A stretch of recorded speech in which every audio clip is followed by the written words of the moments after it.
السلام عليكم مشاهدي قناتنا الكرام. هناك الكثير من الأحداث المحيرة والغريبة التي تحدث في أماكن عدة حول العالم، بعضها تم حدوثه أمام الكاميرات وتم توثيقه، واليوم في هذا الفيديو سنشاهد معا هذه اللحظات لم يكن هناك أحد ليصدقها لولا توثيق الكاميرات لها. يوجد في مالي بحيرة لا يسمح بالصيد فيها إلا مرة واحدة فقط كل عام لمدة 15 دقيقة فقط، فيتم التجهيز لهذا اليوم كمهرجان للصيد، فيأتي الناس ويتجمعون بسلاتهم ليستطيعوا اصطياد أكبر عدد ممكن من الأسماك بالنهر، فهذه اللحظات فريدة من نوعها بالفعل.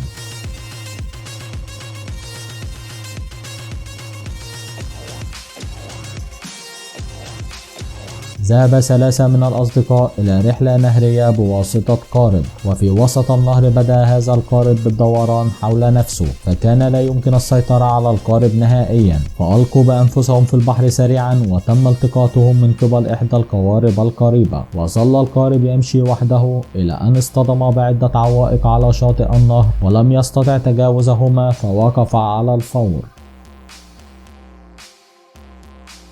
ذهبت هذه العائلة في إحدى رحلات السفر إلى موطن إحدى أنواع الدببة. في البداية ظلوا يصورونه حتى اقترب من سيارتهم، وأثناء ذلك قام الدب بفتح باب السيارة، لكن استطاع أحدهم إغلاق الباب سريعا قبل فوات الأوان، وإلا كانت ستصبح هذه العائلة كاملة طعاما شهيا لمجموعة الدببة. يكتسب الكثير من صيادين الأسماك الخبرة اللازمة مع مرور الزمن، مثل معرفة الزمان والمكان المناسبين لصيد الأسماك، بخلاف الأمور المتعلقة بالسلامة، فيكون هؤلاء الصيادون على حذر كبير من أسماك القرش، فهي ليست تقوم بتناول الأسماك فقط، بل ومن الممكن أن تهاجم البشر أيضا. قام هذا الشخص بمحاولة إطعام أسماك القرش، فانقضت أحدها على يديه وكادت أن تلتهمها، ولكن لحسن حظه استطاع أن يفلت يده من فمها ونجا من الموت.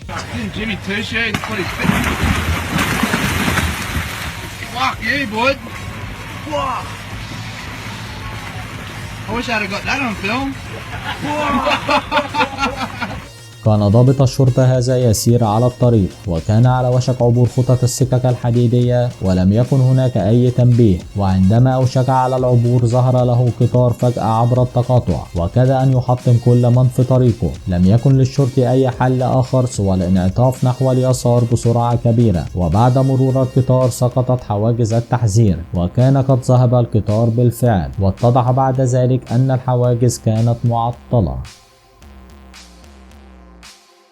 يقوم الكثير من الصيادين في روسيا باصطياد السمك في الجليد، حيث يقومون بثقب الجليد جيدا ليستطيعوا صيد السمك من أسفله. هذا الصياد قام بعمل نفس الطريقة، وعندما علقت إحدى الأسماك بالصنارة استطاع سحبها للخارج وحاول إخراج الخطاف من فمها، فذهب لإحضار شيء يساعده في ذلك الأمر، فانتهزت السمكة الفرصة وحاولت الرجوع إلى الماء وما زال الخطاف عالقا في فمها، وبالفعل استطاعت السمكة الرجوع إلى الماء وأخذت الصنارة معها، فمدى ذكاء هذه السمكة كبير بالفعل. شاهدنا في الأفلام الهندية كثيرا البطل وهو يجري أمام القطار وينجو منه، ولكن هل شاهدت ذلك في الحقيقة؟ حصل هذا بالفعل مع هؤلاء الشباب، حيث دخلوا إلى أحد خطوط السكك الحديدية، وأثناء سيرهم صادفهم قطار يأتي من الجهة الأخرى، فترك أحد الشباب دراجته وهرب سريعا، واستطاع النجاة بحياته بصعوبة بالغة، والغريب أنهم عادوا إلى الداخل لاستعادة الدراجة فوجدوها سليمة كما كانت ولم يحصل بها أي أذى.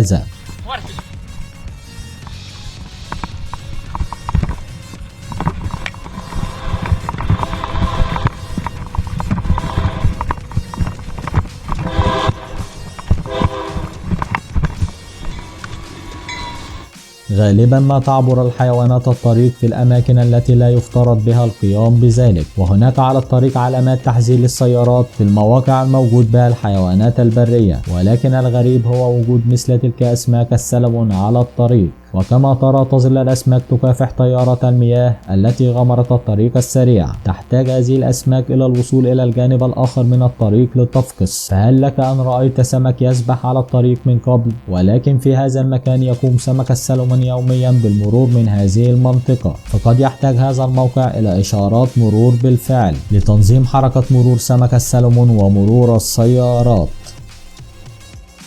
عندما يحدث حريق في أي دولة في العالم فإن رجال الإطفاء هم المسؤولون عن إخماد ذلك الحريق والسيطرة عليه، وغالبا يقومون بعملهم بكل جراءة وبسالة ومهارة. يقوم رجال الإطفاء هؤلاء بمحاولة قطع الباب هذا وفتحه حتى يتمكنوا من الدخول داخل المبنى، وبعد عناء شديد من العمل نجحوا في ذلك ويسقطون الباب على الأرض، لكنهم اكتشفوا أن الطريق مسدود بحائط خلف الباب مباشرة، فيا له من مجهود قد ذهب هباء.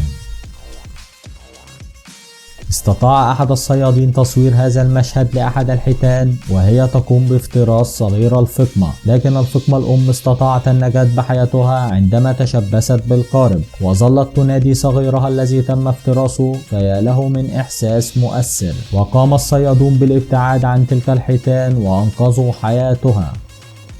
تأتي هذه النافورة مباشرة من الأرض ويبدو أن لا نهاية لها، فهذا الأمر غريب بالنسبة لنافورة حقيقية ولا تكاد يوجد ينابيع تحت الأرض بهذا الحجم. فما الذي يحدث؟ قررت السلطات في الهند إنهاء أزمة المياه التي عصفت بإحدى المدن، حيث جمع السد المحلي القليل من مياه الأمطار وهو ما يكفي لاحتياجات السكان حتى نهاية العام. ونتيجة لذلك قامت السلطات بوضع خط أنابيب من النهر إلى السد، والآن كما نرى هذه لحظة إطلاقه، فيخرج نحو 106,000 جالون من الأنبوب في ساعة واحدة. الاقتراب من الحيوانات الشرسة ليس أمرا صائبا دائما، ولكن يحب فعل ذلك الأمر الباحثين والمغامرين والذي قد يشكل خطرا على حياتهم. كان هؤلاء الأشخاص يحاولون تصوير وحيد القرن، الأمر الذي أغضبه كثيرا، فقام بمحاولة الهجوم عليهم على الفور، لكن أحدهم حاول تخويفه حتى توقف في مشهد غريب بعض الشيء.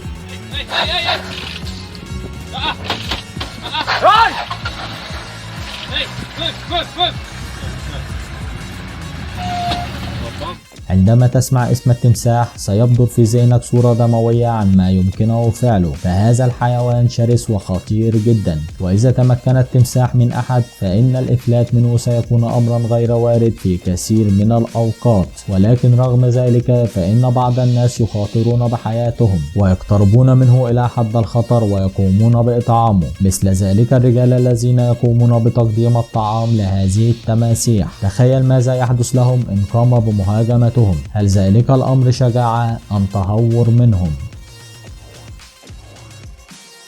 شكرا لكم مشاهدي قناتنا الكرام، وإلى اللقاء.